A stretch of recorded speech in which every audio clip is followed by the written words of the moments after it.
Well, good afternoon, ladies and gentlemen, and thank you for your attendance. We have had a problem with regard to communicating the date and time of the funeral, and I'm pleasantly surprised to see so many here, and thank you for your presence. Welcome to the Avondale Memorial Church in Cooranbong, New South Wales. We have come on this afternoon, an unusual time for a funeral as far as Cooranbong is concerned, because this is not a normal funeral service. Viv Fish died on the 30th of last month.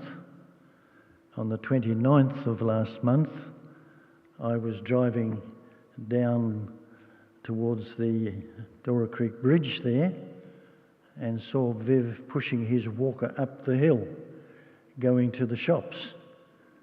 And I said to myself, I wonder if Viv has gone into respite care. The next day I got the phone call to tell me he had died. And to say I was shocked and surprised is putting it mildly. But I say, what a wonderful ending to a wonderful life. We have gathered to celebrate the life of Harold Vivian Fish. I have no hesitation in saying he was loved and a respected member of the Avondale Memorial Church for many, many years. This service is being broadcast around the world. One of the reasons being that Viv's son, who lives in Christchurch, could not come because of health issues, and has requested that he can watch the funeral service as it is being broadcast. So everyone wave please and say, "Hi Russell," please. Hi to Russell. Very good, Russell. We hope that you recognise that we are greeting you.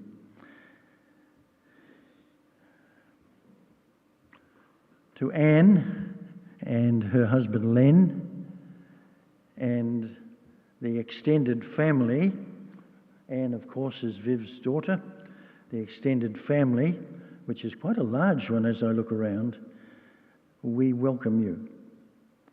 And we know that rightly you are very proud of the deceased. He was a great man. I am authorised to tell you that there has been no funeral service for Viv. In fact, he refused to have one. Viv dedicated his life to research, and within 4 hours of his passing, the authorities had to be notified, and as a result of that notification, which was in time, Viv's life has now gone to research for the next few years. So there is no funeral service, but this is a service to commemorate a great life. I think I'm getting a little bit of ring in this microphone, but I hope you can all hear me clearly. Okay. Pastor Steve, thank you for the use of this lovely church. You are the senior pastor, and you knew Viv, of course, as a member of the church and as a very faithful deacon. Maybe you would like to say just a couple of words, please.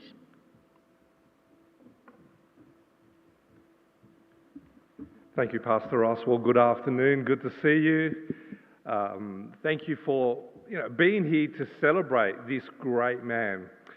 If you make your way to my office, go to my desk, and behind my desk you will notice there's a garbage bin. That garbage bin is full. It hasn't been emptied for a few days. And the reason it's not empty and the reason it's still full is because Viv would very faithfully come into the office, maybe every day, and empty the garbage bin. But there's no one to do that now. Not only did he empty our garbage bin and my garbage bin, there's nothing really special in that garbage bin, but not only did he do that, but he walked around the campus here and he emptied all of the garbage bins. Every single garbage bin. I caught him on a Sunday morning in the multi-purpose centre, emptying the big wheelie bins. Wheeling them over, all the way from over there into the big bin and emptying them. Not only did he do that, on a winter's Sabbath morning, he would come to church at 6 a.m. and he would turn all the heaters on.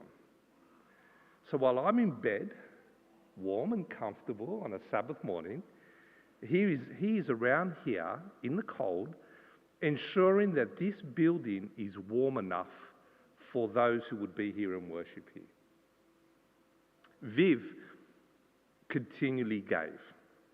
He served.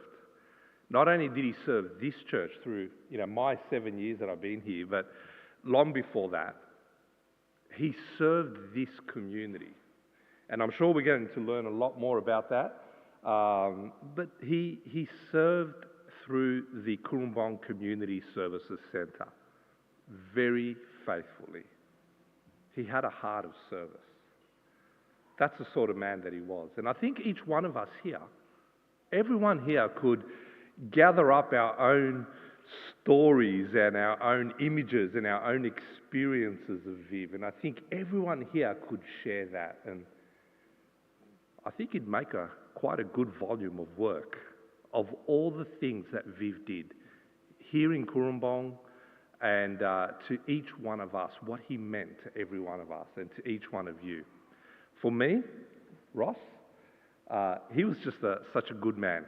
A good man, very quiet. I did visit with him in his home. He didn't say much. But when he spoke, you kind of went a little bit closer to listen because he always had something wise to share.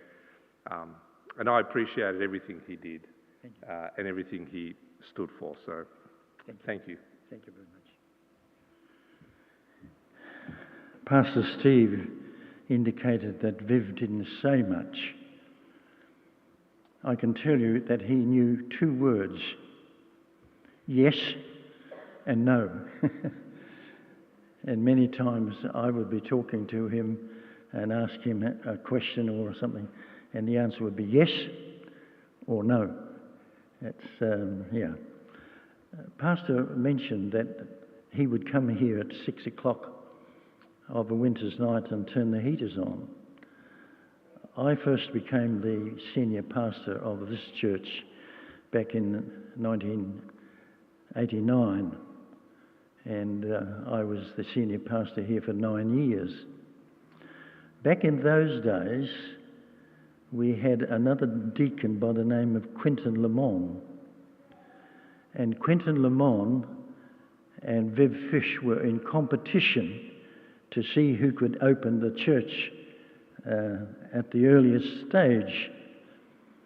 So it started off at probably 7, and then it was 7:15, and then it was 6:30, and finally 6 o'clock. The church was open, which was a good thing, because in those days across Dora Creek there was a home for disadvantaged men who had mental problems. And at 6 o'clock in the morning, 2 of those men would come to this church, sit in the pews and pray, and then go home for their breakfast across the bridge. So he was of service in a very wonderful, wonderful way. Well, folk, we have gathered this afternoon to remember our much loved and respected Harold Vivian Fish. Ecclesiastes chapter 3 and verse 1 says, "There is a time for every activity under heaven, a time to be born and a time to die."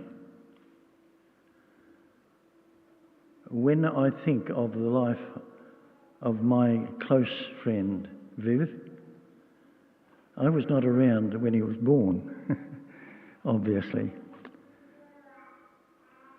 But the good Lord saw fit for him to die at an appropriate time and in a lovely way. Viv lived a full and healthy life and was active right up until the end, and to my knowledge did not suffer a great deal of pain or illness. But at 101 and approaching 102, it is time to rest.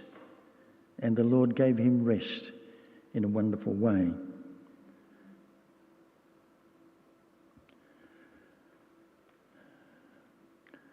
This world has seen many unsung heroes.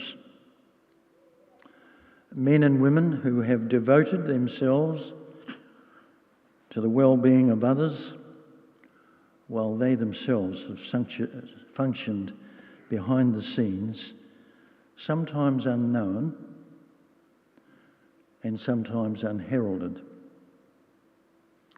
Yet I believe in God's book,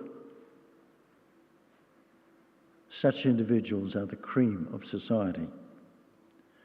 They are a blessing to humanity and model servants of the God that they silently serve. As I thought about the life of Harold Fish,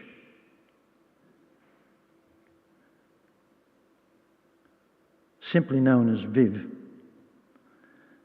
I could not help identifying him with a Bible character, and I will talk about that in a few moments' time. I think we have someone who is to offer a prayer.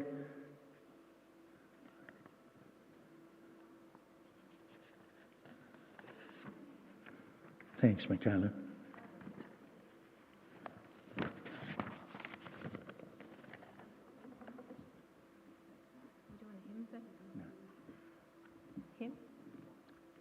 Just bow. So sorry, I thought we were doing a hymn first, but we can pray at any time, so shall we bow our heads and have some prayer? Dear Heavenly Father, I thank you that we can gather here today and celebrate a life well lived. I thank you for everybody here that has gotten to know Viv over however many years or months or weeks it may have been. Thank you for the person of service that he was and the example of faith that he was to many people. I pray that you comfort the hearts of the hurting and that we can move forward in our lives with the encouragement of the life of Viv and everything that he stood for. We thank you for your love and the hope that you provide us in times of mourning. And may we hold on to the hope of that grand resurrection morning. In your holy name, amen. Thank you. Well, you've got the sheet in front of you, and you can see I'm nervous because I didn't keep to the order, did I? But we're going to stand and sing one of Viv's favourite hymns, Amazing Grace. Thank you. Amazing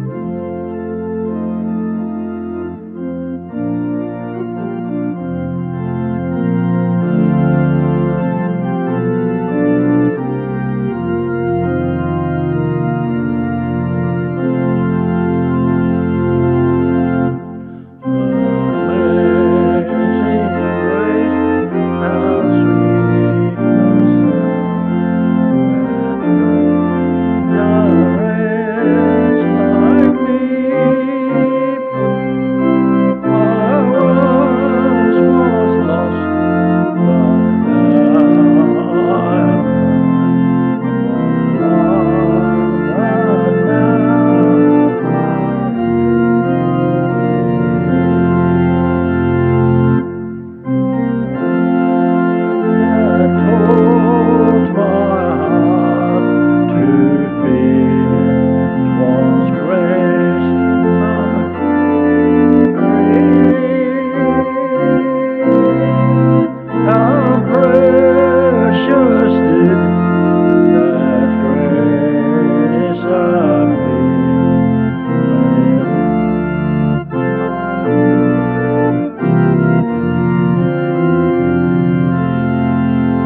you be seated?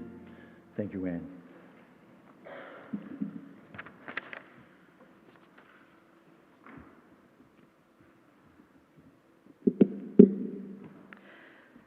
If you didn't hear before, I'm Anne. I'm Viv's daughter.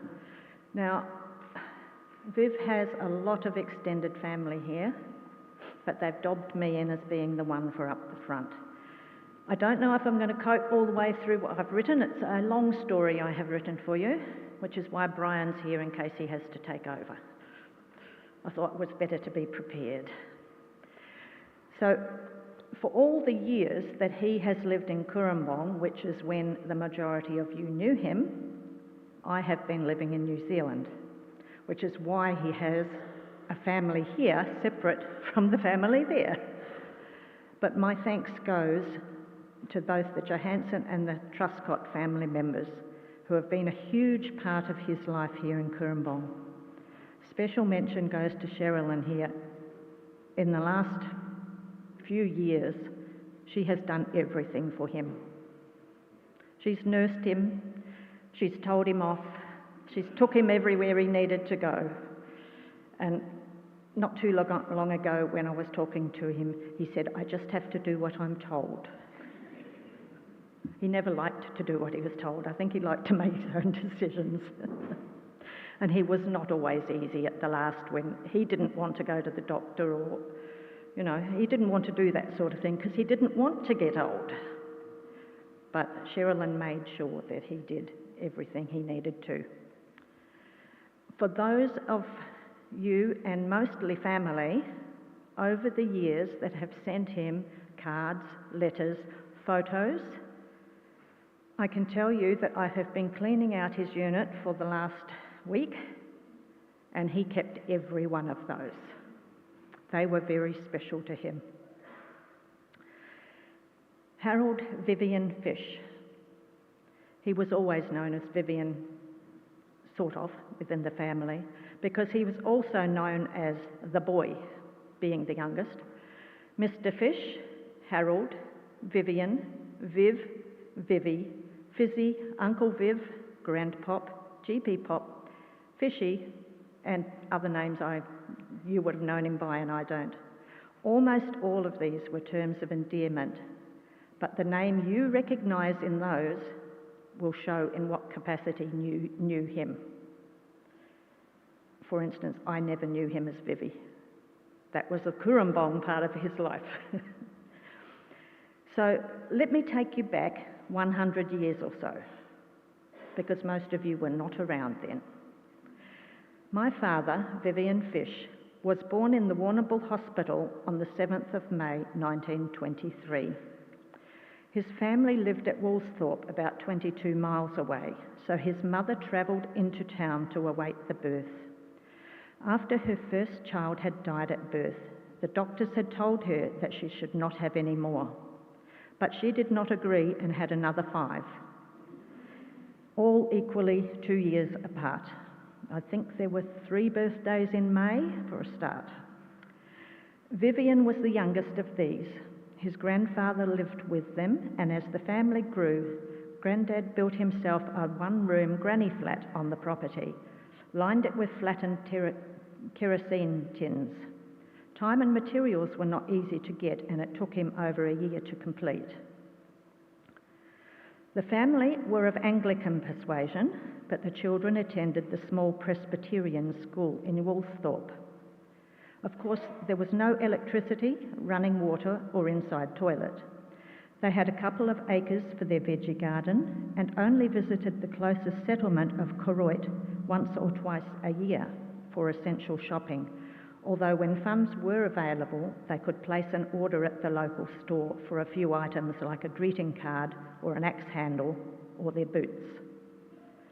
Although I think the kids were mostly barefoot.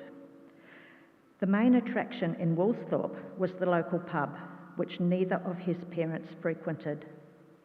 The older Fish children were excellent students and invariably topped their class, so by the time my father turned 4 years old, Mum had persuaded Dad to sell up and move closer to where the children could get a much better education. They settled at Mailer's Flat just outside of Warrnambool. They moved from a school of 25 students to one of 240 students, so it was a bit of a shock. My uncle said that was the first place he encountered a flushing toilet. He had no idea what to do with it. But he said after a while he figured that's what it was there for. Vivian attended Warrnambool State School from age 6 and then went on to the Technical College and left school at age 14. He did not enjoy school, but he was good at geography. His grade 4 teacher got the students to draw a map of the world. His was so good that he had to take it to the headmaster, and the headmaster then had it framed and hung on the wall. And this was hand-drawn. These days we just look up the computer, we don't care. Viv's father was a station teamster and cared for the horses on a large sheep station named Quamby, so he lived there during the week. I do not know about the house, but the gates to Quamby Estate are still there today. His dad owned a white horse and a cart, and he used to use this to get to work on Sunday evening and return again the following Saturday. So on weekdays, the family had no transport. His father's obituary noted that even in his 60s, he could still carry a bale of wool. So when those of you that worked at the community centre knew my father lifted bags of clothing all the time, obviously his father was a bit that way as well, or even more so. Times were tough. The veggie garden did not always produce sufficient food in all seasons, so the kids were often hungry. Their dad was tasked with driving the team of Clydesdale horses and wagon laden with either wool bales or hay into Warrnambool to deliver to the railway or docks. This was an overnight trip for him, and the family would rejoice when they heard the cart coming down the lane towards the home. As the station cook would always load their dad up with extra roast mutton and big loaves of bread for the family. So they weren't looking for their dad, they were looking for food. The horses were so well trained that he could deliver the load, then set the horses on the track to take the empty wagon back the 22 miles to the station on their own, while he did other things. When he went back with his own horse, he would find them waiting at the gate for him. When food was short, they still had milk, potatoes, and underground mutton, which, if you don't know what that is, rabbit. Rabbits were plentiful, so if you could catch them, you had food for both the family and the dogs. The older kids would go hunting with a dog and a club, find the rabbit holes and dig them out of the burrows. A dog that could run rabbits down was greatly prized, and if skinned with great care, the skins could be dried on the fence and then sold. Vivian's eldest sister, Emily, could skin 3 rabbits in a minute, which put her in an expert category. In one particular month, the kids were extremely pleased with themselves as they earned more money from the skins than their father earned as a station teamster. Hopefully you won't get bored because this is long. They started attending a Chinese church on the banks of the Merai River near their home in Warrnambool. Apparently, to attend a mainstream church, you needed to make a substantial donation to the church or buy a pew before you could attend. One evening, the oldest brother, Walter, came home and told them that he had found a church they could attend, one where they didn't have to pay to get in, but it was one that worshipped on Saturday. This was the fledgling Warrnambool Seventh-day Adventist Church, and his family made that transition from Sunday to Sabbath worship. We know that as a child, his mother had lived in Paran in Melbourne and attended an Adventist meeting where Ellen White was the speaker. It is possible that this was the first Adventist camp meeting held there, and we wonder if that connection made years before was why she allowed the kids to attend the church. Dad approved of the family attending, but he did not attend himself. Viv's sisters, Emily and Florence, worked at the woolen mills in Warrnambool back in those days. When the rosters were changed and they had to do Sabbath work, they lost their jobs because they would not work. The other workers there went on strike until the mill management gave the girls their jobs back. When his father retired, Dad, Mum, Florrie and Vivian moved to Mount Light near Narracourt in South Australia. His brother Arthur was already there. Arthur had 2 very old trucks and a fruit and veggie business, delivery business. Although it was not normal for ladies to drive, both Arthur and sister Flo drove those trucks to deliver up and down the South Australia-Victoria border. My father, when he was 16, he got his driver's licence there as well. He kept driving until he turned 100, and that's when he decided, I should stop driving, and he got Ross to sell his car. When the Depression made things hard, Arthur left Narracourt and moved to Warburton. Emily moved to Warburton as well. I'm not sure when, but his parents and Florrie moved back to Mailer's flat near Warrnambool, and Vivian moved to Warburton and began working at Sanitarium. I think he was 16 then. He started saving to go to Avondale Missionary College here in Cooranbong because he wanted to study Bible. But that same year, as an 18-year-old, he was called up for army duty. That took the next 4 years out of his life. But he was one of the lucky ones who came home at the end of it all. He served in the 2nd Field Ambulance Corps in Darwin, Cairns and New Britain. And as he had parents who were dependent on him, he was one of the first of the group discharged in 1946. Also, because his parents were dependent on him, all of his wages were sent to them. So when he finished the army, he didn't have any savings. And he returned to Warburton and started working again for Sanitarium. Then he started saving again so he could further his education at Avondale. In 1950, he was able to attend here at Avondale and completed the Old and New Testament history classes that he wanted to do, along with a building course. At the end of his study, Christmas I think, he returned home to Warrnambool to visit his parents before he went back to work at Sanitarium. But it was on this visit to Warrnambool that he met Dulcie Mary Shepherd. Apparently they seemed to be made for each other, and the friendship developed quickly. Although they had a distant relationship, many letters were written. I'm not sure.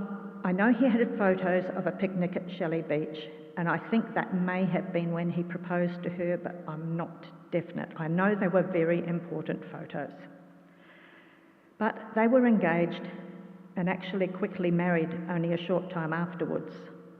This probably set tongues wagging, but they needed to be married by the end of October 1951 in order to be eligible for a war loan. This enabled them to purchase a house in Warburton and start their life together. Dulcie was the eldest of 9 children and lived on the opposite side of Warrnambool to the fish home.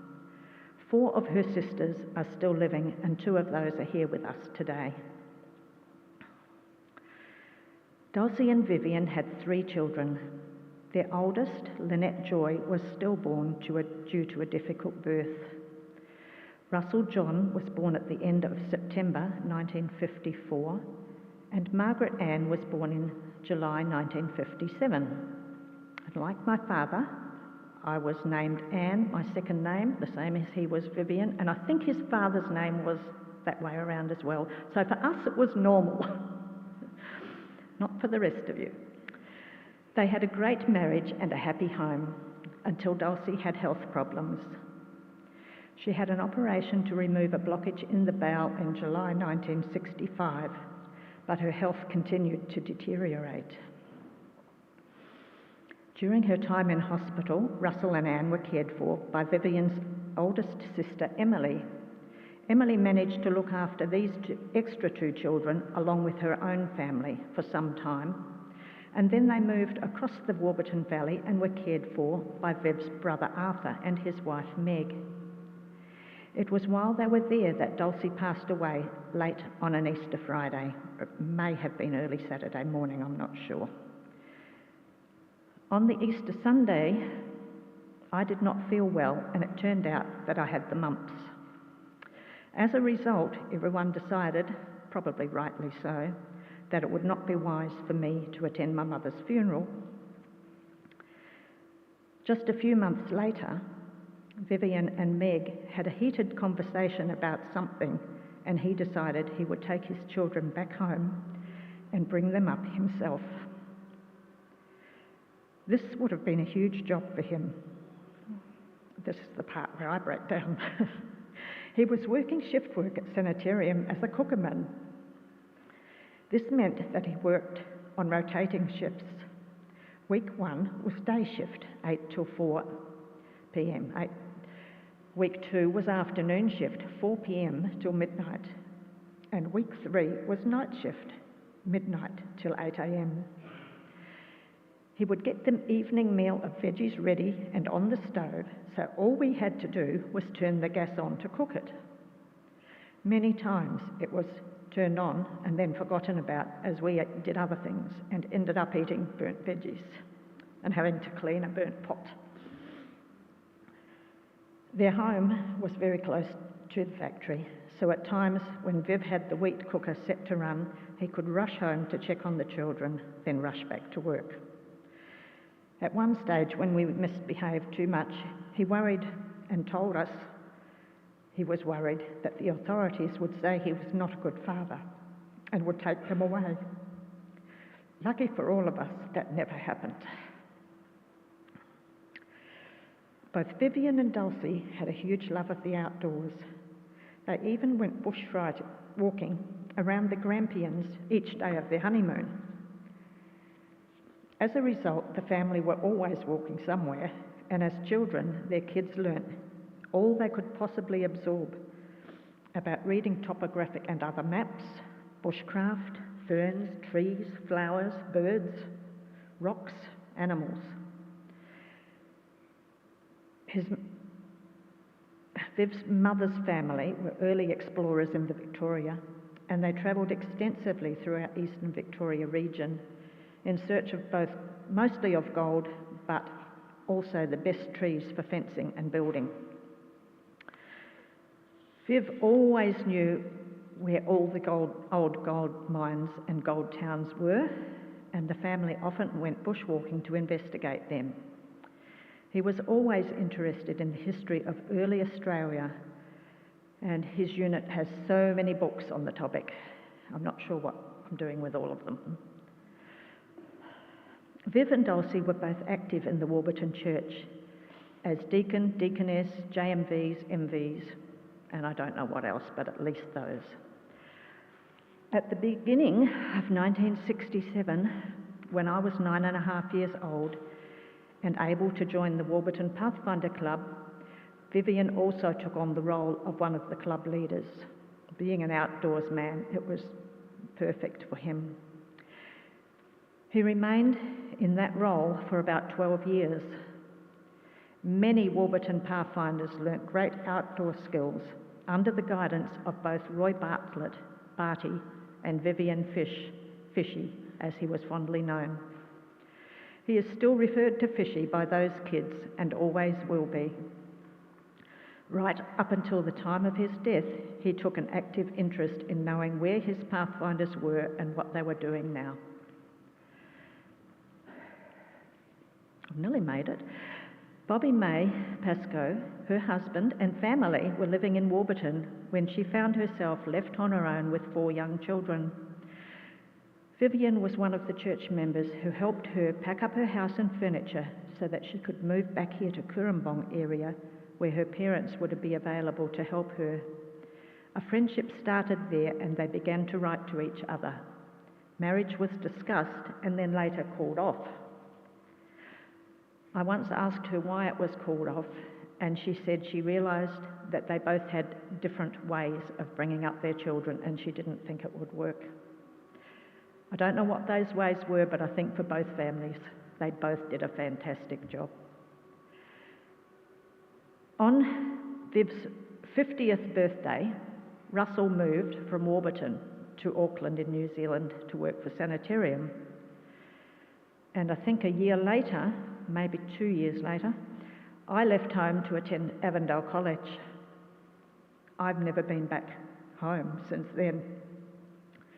Viv was left on his own and found he had time available to go bush in search of more old settlements, finding old bottles, gold or other items of history. Along with a friend, they drove Russell's old Mini on all the bush tracks. No four-wheel drives like you guys would have. They took the Mini and the dog. If it got stuck, they just bounced it around or lifted it, levered it up and got it back on track and kept going. When I graduated from Avondale in November 1976, Vivian came up from Victoria to attend my graduation service. He took this opportunity to visit Bobby May once again, and quietly, without telling either of their children at first, they rekindled their friendship. Vivian then moved to Cooranbong in 1980. Peter has the rest of the story because I didn't live in Cooranbong and I can't give you those details. Thank you. Yeah, just. Thank you,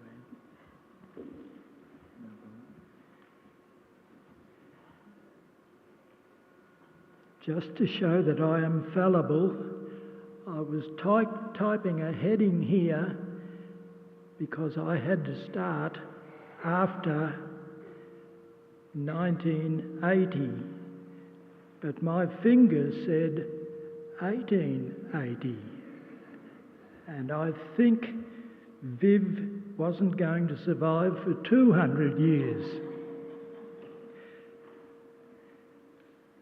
Bob, Vivi and Bobby in 1980 were married. They moved into their home in Freeman's Drive, not too far away from here.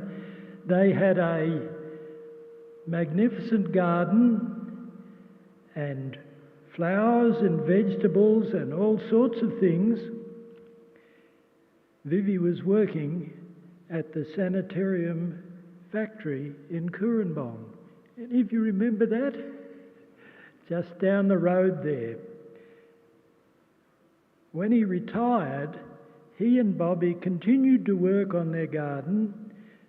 They had a few chooks, a sheep called Stupid, and other pets. Soon after he retired, Viv joined a small group of volunteers who were doing their best to help people in the Cooranbong area. This group gradually evolved and expanded over the years into the Cooranbong Community Services Centre, which I think most of us are familiar, just down the road here.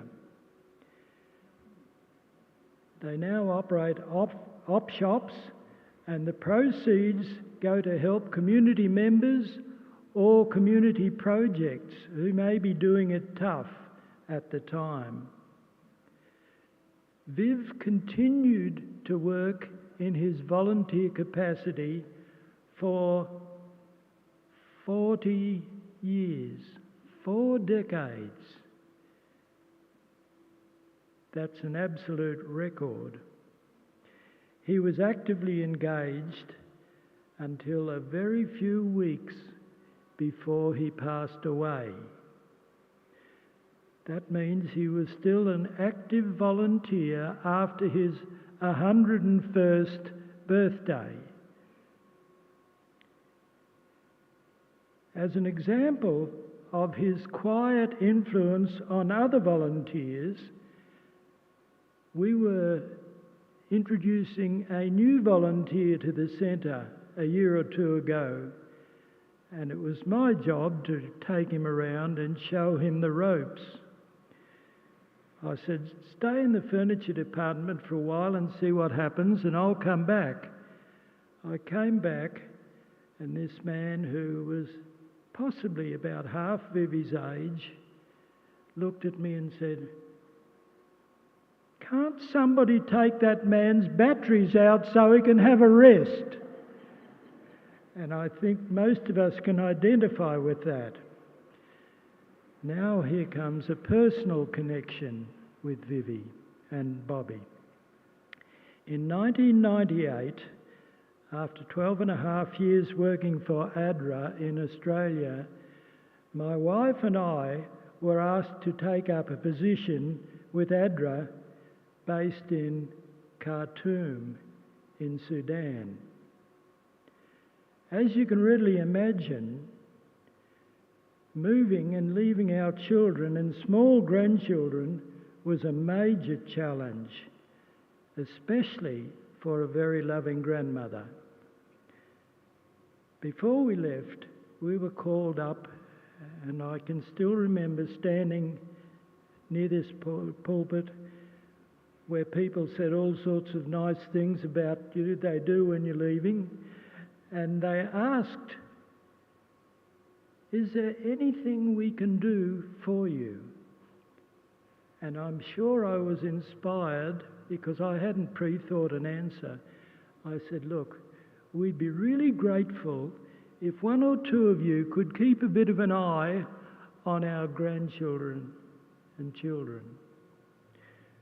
Well, Bobby and Vivi went well and well beyond that request. They became part of our family.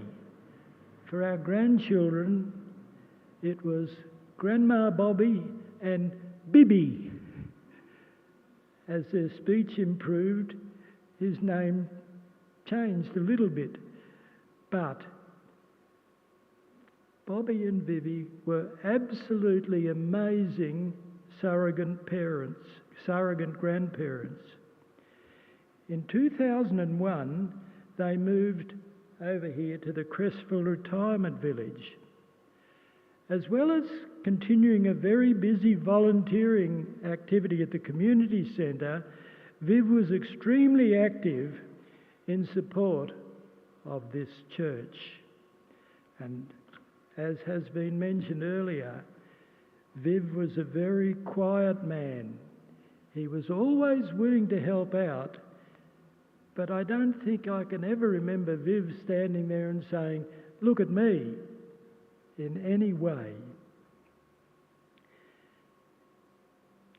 It was only when Viv went away for a holiday that people began to realise just how much Vivi did do behind the scenes. Sadly, Bobby May passed away in 2018 after a battle with cancer. Before she died, she requested Sherilyn and Darlene and Renee and Mickey to look after Vivi. And I want to say what a heartfelt thanks we owe to these people who were so wonderful in looking after Viv in his last few years. Vivi was a man of routine. He attended the Anzac March every year and frequently attended the monthly RSL meetings. He was the last surviving member of his battalion. His unit in the retirement village over here was surrounded by a menagerie of birds, from rainbow lorikeets to ibis frequently visiting him. And Darlene recalls on one occasion being surprised when a bush turkey walked right in. Vivi, as we said, was a man of few words, but he would ask, "What's the stories?" He would rather listen than speak. When he was very pleased with something, his standard response was, "Quite good." Vivi's life has been quite good.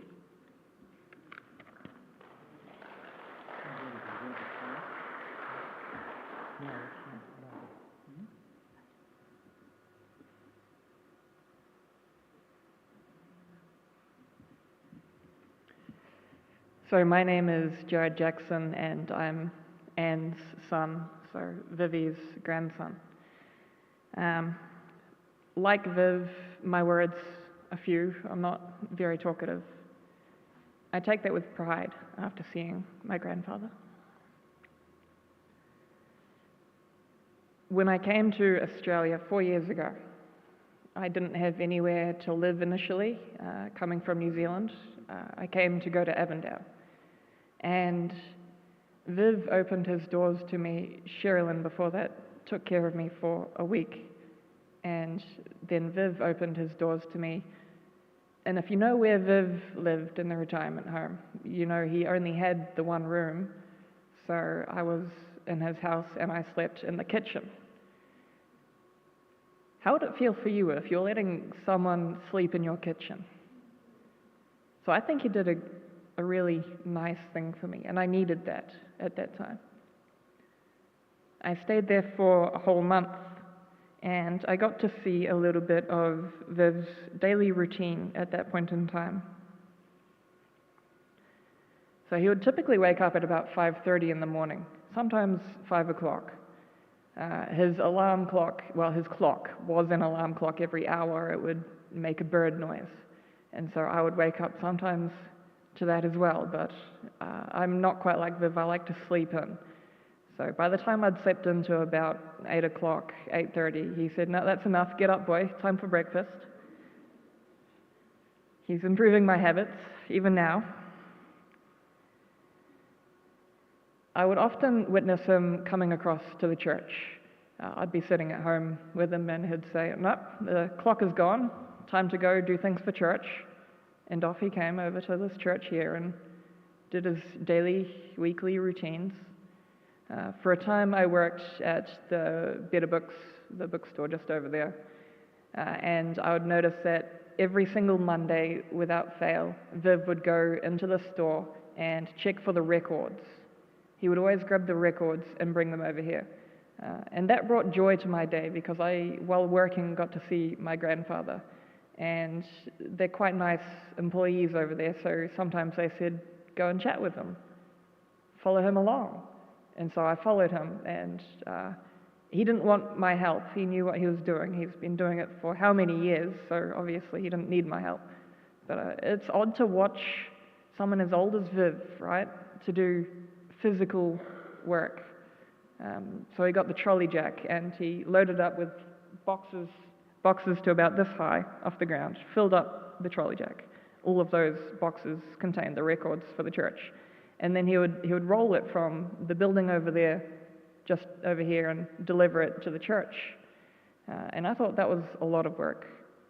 He was a really good example to me in the sense that I never heard him complain. I heard of him complaining, but personally, I never heard him complain. And I think, how many times have I complained in life? He's got it so much harder, but he does such an amazing job. What a guy. Would eat dinner at about 5:30 to 6 o'clock. He didn't call it dinner, he called lunch dinner, and it was awfully confusing to me, but I eventually learned what he was calling what. And I got to sit with him for an extended time during that time and would just watch the news together. Not many words, neither of us being very talkative, so there really wasn't much conversation.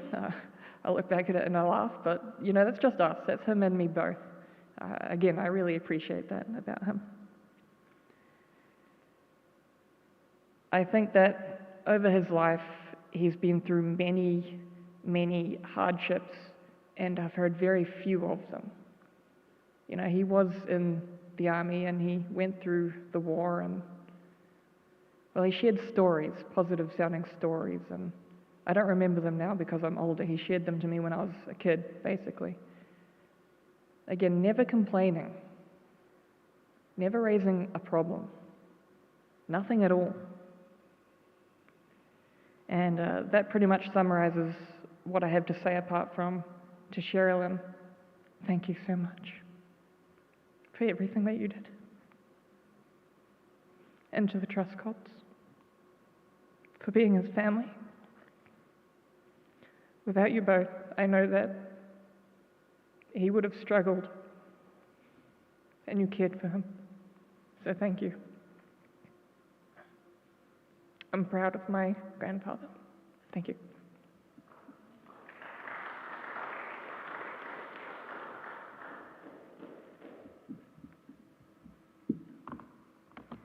Afternoon, everyone. Many of you won't know me. My name's Jasmine. I am one of the grandchildren over from New Zealand. I am going to read on behalf of my son, Brooklyn, who was Viv's eldest grandson, what Brooklyn has written about his Gigi Pop. That's great grandpop, if you didn't know. We had to shorten it when he was little so that he could get his mouth around it all. So this is called Gigi Pop by Brooklyn Jackson Gers. I was just sitting in the car after a cricket game. My mum looked worried.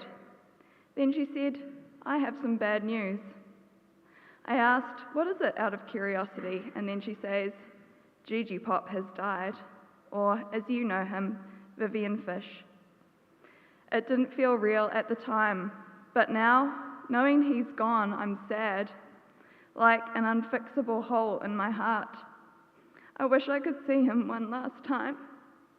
Maybe we can, because I believe he'll be up there watching us, and that he will be forever with us in our hearts.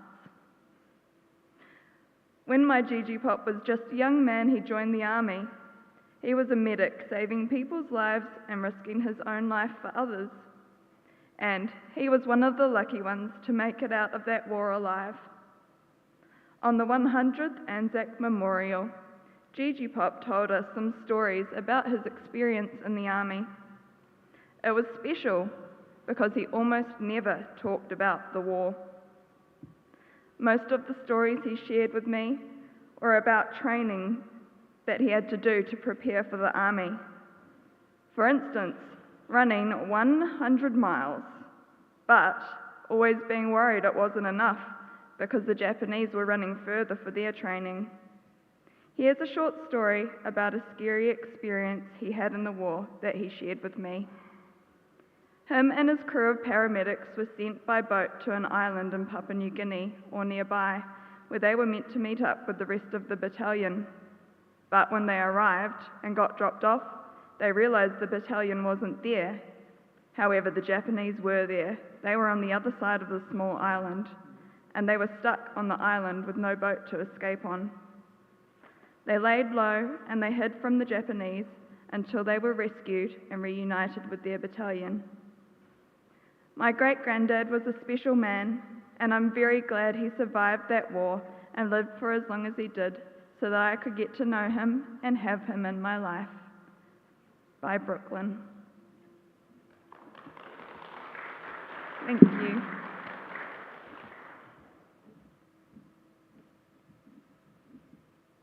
Hello, as you saw me earlier, my name is Michaela and I am part of Viv's Kurumbong family.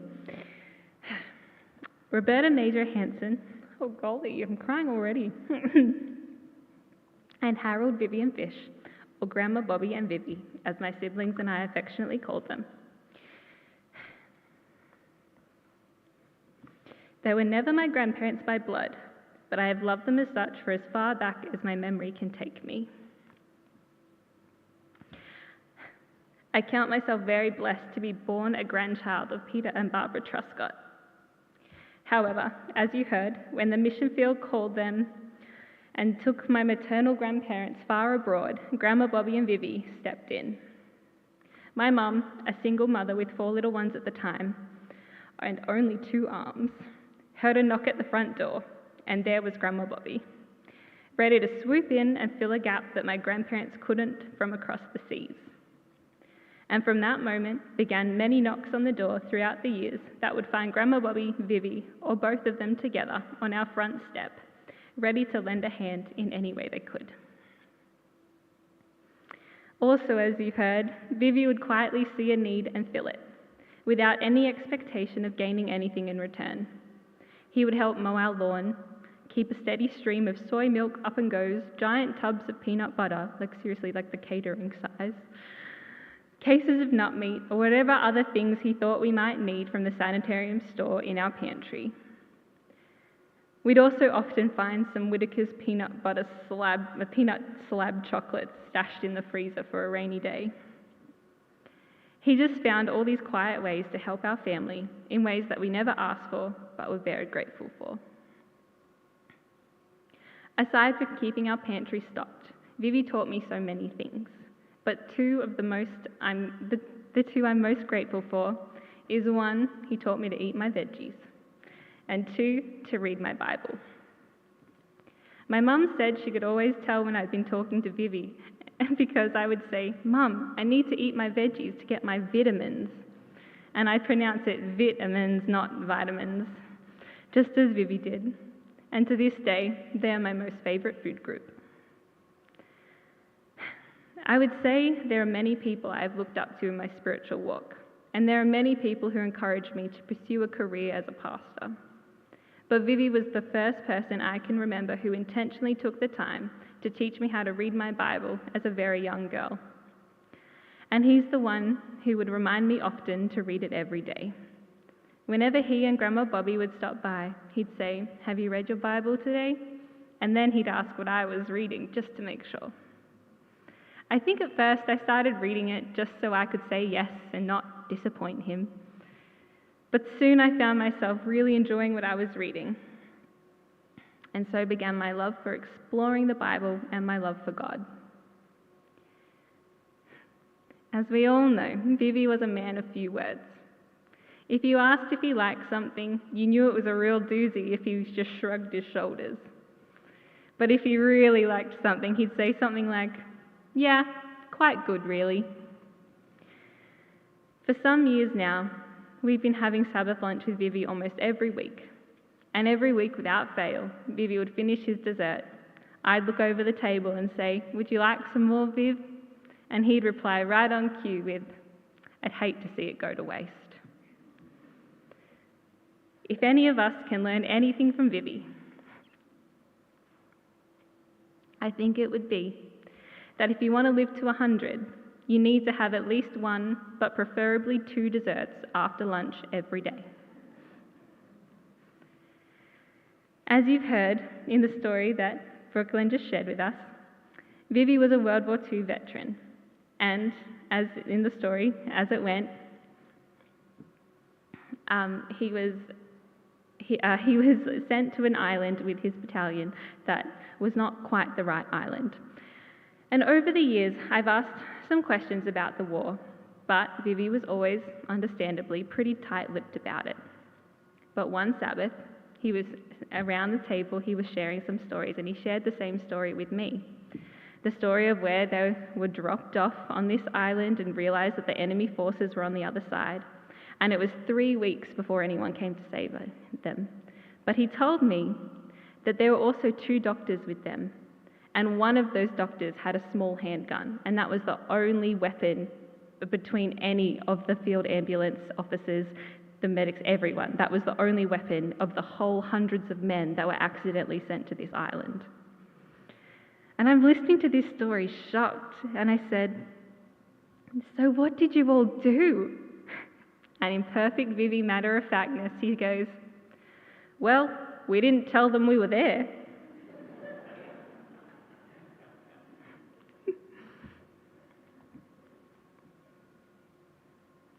Harold Vivian Fish lived a life of bravery for his country, dedication to his faith, and service to his church and family.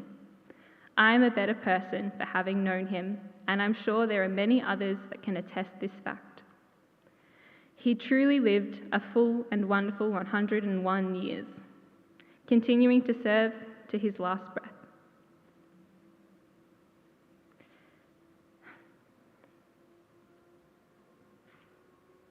But I just can't help to think. Imagine living 101 years and it's still not feeling quite long enough.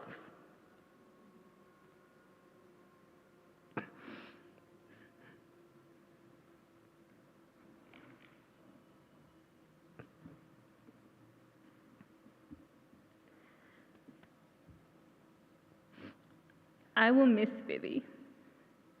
I will miss seeing him cut up bread into tiny little squares to feed the waiting birds squawking outside his house as he mutters, just wait, it's coming, it's coming. I will miss the cheeky delight he gets from dessert after lunch. I will miss him asking me if I've read my Bible today. I will miss the joy on his face as he chatters to my baby boy.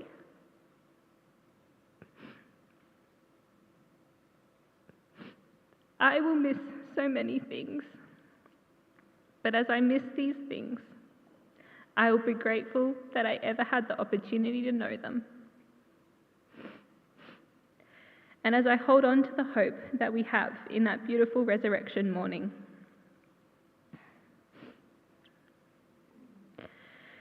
and maybe after we've been wandering heaven for a while, I'll turn to him and ask, how is it, Vivi? And he'll respond, quite good, really.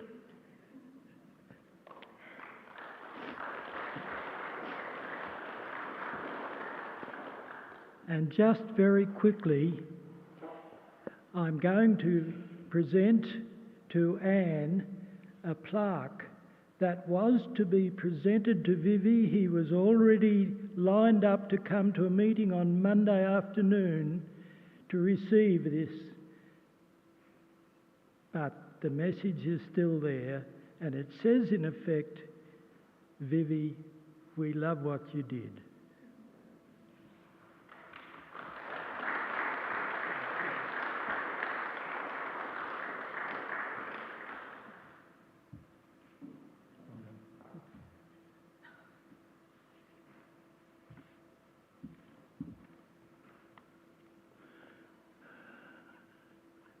Just a message for Russell, folks, before we carry on. Russell, turn the stove down, mate. I know it's tea time over there in New Zealand, but you might be burning the pots. So just turn the stove down for a little while, would you please? Two little stories, please, personal, with regard to Viv. He did 4 tours with me. He toured to Western Australia together with Bobby May. He toured to South New Zealand with me. He toured to Tasmania with me. And he toured to the Great Ocean Road and Warrnambool with me. We only have time for 2 very brief tours. I'll let you into a secret. He was addicted to TV. And when we arrived in Fox Glacier in New Zealand, he jumped out of the bus and raced into the cabin and turned the TV set on. And all he got was white, white, white, white, white. And I go in there and he's switching channels, desperately trying to find a picture without success. So he goes outside and looks around and comes back in again and switches channels again. What had happened was the Kia is a fairly destructive bird in New Zealand. I can see the Kiwis laughing. The Kiwis had stripped the TV aerial and there was no picture to be obtained. So Viv went without his TV that night and he was quite grumpy. However, directly opposite was a little cabin for one person, and a cyclist, male cyclist, came and parked his bike outside while he slept inside. And in the morning when he went to get on the bike, there was no leather left on the seat. the Kias had stripped all of the leather off, so he had to ride on just the metal frame of it, etc. The joys of being a Kiwi, eh? All right, Western Australia. Bobby May was on that tour as well, and we had travelled through Western Australia, seen a lot of the wildlife, dead and alive, because the big trucks driving down the highways in Western Australia don't stop for animals. And every morning, as they come from the north, there is a team that tours down the road following the big trucks, clearing all the dead kangaroos off the road that have been killed by the animals. We were leaving Baladonia to come across the desert. I had said 6 o'clock in the morning departure. They were ready at 5:30 and we left. And when you leave Baladonia to go east, you are driving straight into the rising sun. I was sitting on 110 kilometres an hour in my Toyota Hiace, and Bobby May said, "All I want to see now is wild camels." And right at that moment, 6 wild camels decided to cross the road directly in front of the vehicle. And I had to react very fast through the vehicle, the steering sideways, to go around the animals. And Big Daddy, I heard him grunt. We must have missed him by centimetres. And the vehicle began to turn. The wheels began to lift. And everyone in that vehicle threw themselves sideways. And thank God the vehicle came back. We turned around to have a look. And I'm sure that as we saw Big Daddy and his harem of others, I think Big Daddy was changing his underwear. And I said, "That was close, wasn't it?" And you know what Viv said? "Yes." As I thought about the life of Vivian Fish, I wanted to try to identify him with a Bible character. I thought first of all about Ananias, the man who God sent to the Saul, who later became Paul, and used the words as he laid hands on him, "Brother Saul." Then I switched stream a bit and I said, no, I'm not going to use a comparison with Ananias. Not that we know very much about the rest of Ananias' life. We know very little. But I decided that I would identify him with a biblical character named Hur, H-U-R. Now, show of hands, please, of those of you who know who Hur was in the Bible. Come on, we got one hand, only one hand. All right, Hur. All right, there's a couple of hands. All right. Well, Hur was one of those Old Testament characters who largely worked behind the scenes. He was not a leader. He didn't preach any sermons. He made no leadership speeches that we know about. He was not even a member of the executive committee, if they ever had such a thing, as they left Egypt for the Palestine.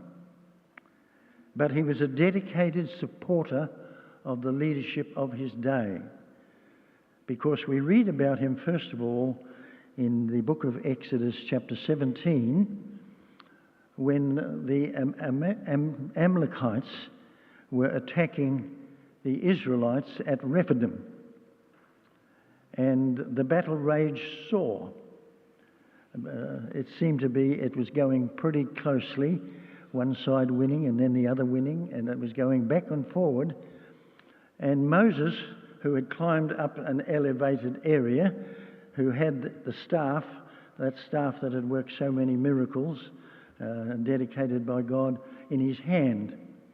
When he held the staff up, the Israelites were winning. When the staff came down and his hands got tired, the Amalekites were winning. The Israelites were losing. So, we read about her and Aaron, who went up and they held up Moses' hands with the staff, of course, elevated. As a consequence, of course, the Israelites won the battle. That's just about all we read about with regard to her. He obviously was a dedicated supporter of the leadership of his day. And therefore, I can parallel Viv Fish with her because Viv Fish was a dedicated supporter of the leadership of his day. And that goes back to my times as the pastor of this church. Apparently her was seen to be a pretty wise character, because when Moses went up into the mountain to spend about 6 weeks with God, Moses left the instructions. If you've got any problems, or if you've got any questions, if there are any difficulties, contact Aaron and her. He must have been a wise man to deal with all those kind of issues. And I found in my dealings over the years with Viv that he was a wise man. He didn't say much, but when he did, you listened, and it was a valuable contribution. The last comment that I would like to make with regard to her was that his grandson Bezalel was appointed for the construction of the earthly sanctuary way back in those days. Her was the grandfather and also gave guidance to Bezalel and checking the construction of the sanctuary as dictated or told by God. And I thought, we were building the multi-purpose centre back in my day, okay? And the flooring had to be put in. And we didn't have a lot of money to pay for it to be done. So who did the flooring? Athol Nolan was the carpenter, the leader.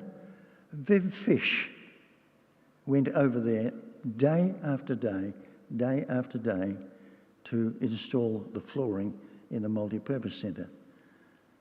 I have a little bit of pride in that my son Calvin was also involved in that exercise. So Viv has been a very, very faithful worker around this church, caring for the sanctuary and its other buildings. I think it was Viv Fish who always went down to the Book and Bible to pick up the records to bring them every week for church. I think of his support for the community, taking the record and church bulletins to absentee church members. I didn't know he did that. But every week he would hop in his car and drive around the district here, dropping off records and the church bulletin to absentee members. How did I find out? Well, he decided to give up driving when he was 100. I took his car and sold it for him on his behalf. And he said to me, "Now, Pastor, I want you to drive me around the district dropping off the records and the bulletins." Sorry, Viv, it didn't happen, but that was his intent.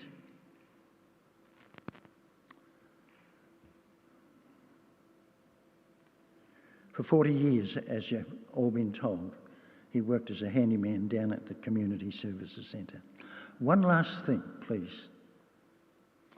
In the 9 years that I was senior church pastor here, every Christmas Day for 9 years, Bobby May and Viv Fish provided a lunch for shut-ins who had nowhere to go for Christmas lunch. Every year for 9 years. I know because I work with them. Okay. There was no glory seeking. There was no look at me, see what I'm doing. There was just a humble, dedicated, committed Christian. Jesus said to the disciples long ago, "Let not your heart be troubled. You believe in God, believe also in me. In my Father's house there are many mansions. If it were not so, I would have told you. I go to prepare a place for you, and if I go, I will come again, that where I am, there you may be also." I have no doubt that God has a place for Viv in the heavenly mansion, and we long for the day when Jesus will come and take those who have passed away and those of us who may still be living to live in those mansions, because like Viv Fish, Jesus always fulfills his promises, and he said he would come again. I'm going to ask David if he would come up now, and we are going to first of all sing a hymn and a prayer, and then we are going to have the last post because of Viv's military exercises. David, just prepare. So we are going to sing the hymn, which is requested by Russell. Russell, you can start to get the pots cooking again, mate. Sorry.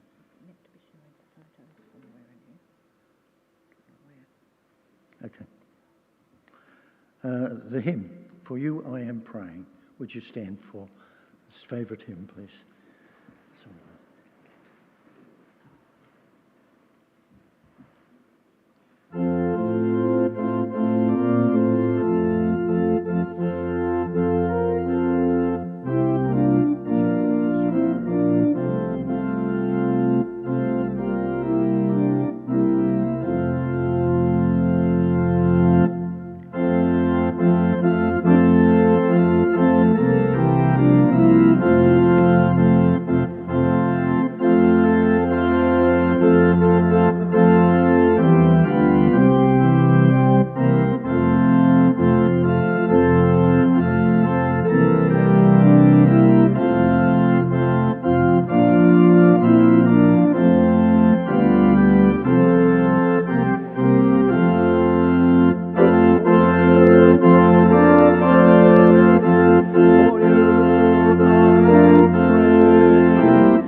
pray.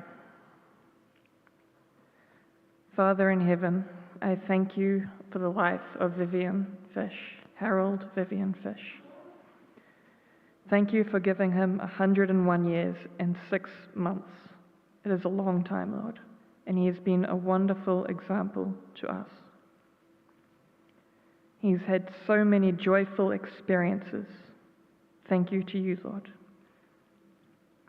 And while now he rests, to rise with you again on that final day, we are still living here for a little bit longer. I ask, Father, that you will be with us and that you will help us to make it to heaven where Viv will be. Please give us joy in our remembrance of him each day, to take with our sorrow, so that even while we grieve, we can smile too. Thank you that we can come together and remember this wonderful man. I pray in your name. Amen.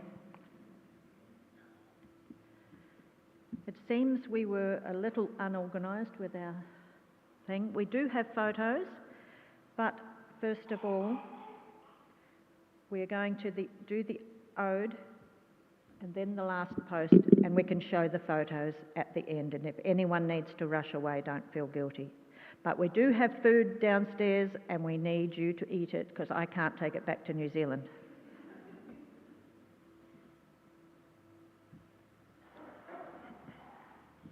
Please remain standing.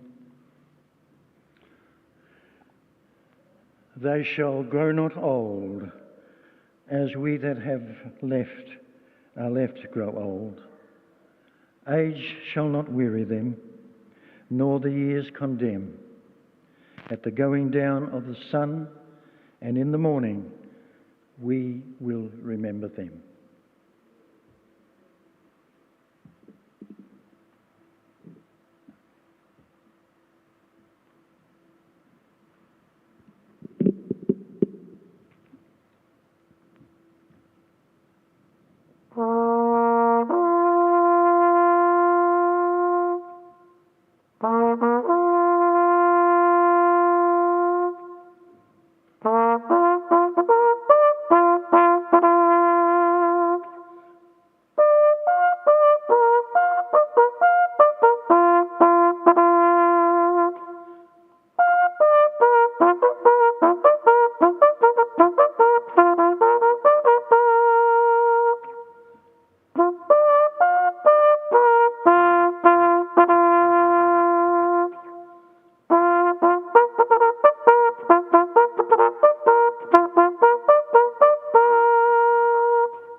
Thank you, folk. You may be seated. The slides, and I apologise for missing all that. The pictures will appear. The food is waiting, please, down in the fellowship room. And they would love you to eat it all because it's a bit hard to take it back to New Zealand, isn't it? Yeah. Thank you so much.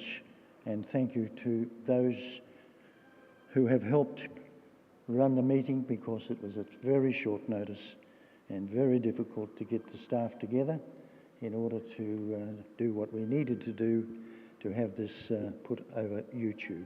Thank you so much.